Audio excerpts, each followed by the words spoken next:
महज 5 साल की उम्र से फिल्मों में किया अभिनय, छोटी उम्र में ही पिता घर छोड़कर चले गए। दोस्तों, ये कहानी है उस एक्ट्रेस की जिसने अपनी मां की प्रताड़ना से परेशान होकर घर से भागने से लेकर चर्चित एक्टर कमल हसन के साथ दुख भरा पल बताया। दोस्तों, सारिका अपने समय की बेहद चर्चित एक्ट्रेस है। सारिका एक्ट्रेस होने के साथ साथ कॉस्ट्यूम डिजाइनर भी हैं। उन्होंने महज 5 साल की उम्र में एक्टिंग शुरू कर दी थी क्योंकि वो पूरे परिवार का सहारा थी। उनके पिता उनको और उनके पूरे परिवार को तब छोड़कर चले गए थे जब वो बहुत ही छोटी थी। लेकिन अपनी मां की प्रताड़ना से परेशान होकर एक वक्त ऐसा भी आया जब सारिका खुद घर से भाग गई थी। सारिका हमेशा से ही फिल्मों से ज्यादा निजी जिंदगी को लेकर चर्चा में रही हैं। वो कमल हसन के साथ लिव इन रिलेशनशिप में थी और बेटी श्रुति के जन्म के बाद एक्टर से शादी कर ली। अपने करियर के पीक पर होने के बावजूद उन्होंने ग्लैमर की दुनिया छोड़ दी। उनका बचपन भी बहुत तंगी में गुजरा था। सारिका का जन्म नई दिल्ली में मराठी और राजपूत वंश के एक परिवार में हुआ था। जब वो बहुत ही छोटी थी तब उनके पिता ने परिवार छोड़ दिया। तभी से वो परिवार को संभालने के लिए कमाने लग गई। परिवार का पेट पालने के कारण वो स्कूल नहीं जा पाई थी। यही वजह थी कि सारिका ने 5 साल की उम्र में बतौर चाइल्ड आर्टिस्ट अपनी फिल्मी करियर की शुरुआत। उन्होंने हिंदी भाषा की फिल्मों में 1960 के दशक के दौरान एक लड़के मास्टर सूरज की भूमिका निभाई।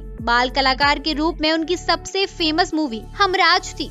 वो कई चिल्ड्रन मूवी में नजर आई। सारिका का बचपन बहुत दुखों से भरा था। मीडिया रिपोर्ट्स की माने तो सारिका घर छोड़कर भाग गई थी क्योंकि जरा सी गलती होने पर उनकी माँ उन्हें मारती पीटती थी और भद्दी गालियाँ भी देती थी। उनकी लाइफ के ज्यादातर फैसले माँ ही किया करती थी। ऐसे में 21 साल की उम्र में सारिका ने फैसला किया कि वो लाइफ में बहुत कुछ कर सकती है और वो भाग गई। पर्सनल लाइफ की बात करें तो कमल हसन और सारिका शुरुआत में लिव इन में रहते थे। पहली बेटी का जन्म होने के बाद दोनों ने शादी की। सब कुछ ठीक चल रहा था, लेकिन साल 2004 में सारिका की जिंदगी में भूचाल आ गया। कमल हसन अपनी को एक्ट्रेस के साथ रहने चले गए। जब सारिका को इस बारे में पता चला तो वो अपनी बिल्डिंग की अपार्टमेंट से कूद गई। इसके बाद वो घायल हो गई थी और 3 महीनों तक अस्पताल में ही रही। अस्पताल से निकलने के बाद उन्होंने कमल के साथ डाइवोर्स का फैसला लिया और मात्र 60 रुपए और एक गाड़ी लेकर मुंबई से चली गई। पति से तलाक लेने के बाद सारिका मुंबई वापस लौट आई। जैसे कि पहले बताया गया कि उन्होंने कई फिल्मों और टीवी सीरियल्स में काम किया, लेकिन साल 2022 में उन्होंने फिर ब्रेक ले लिया। वो पिछले साल रिलीज हुई ऊंचाई में नजर आई थी।